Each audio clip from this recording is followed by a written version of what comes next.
What to do if the Facebook Marketplace option is not being displayed on your Facebook navigation bar?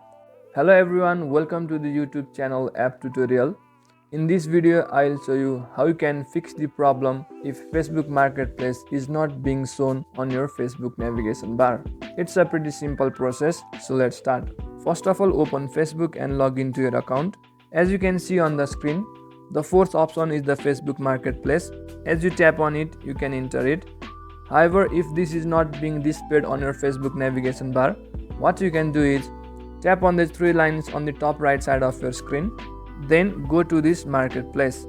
Now after the marketplace appears, tap and hold on this marketplace icon.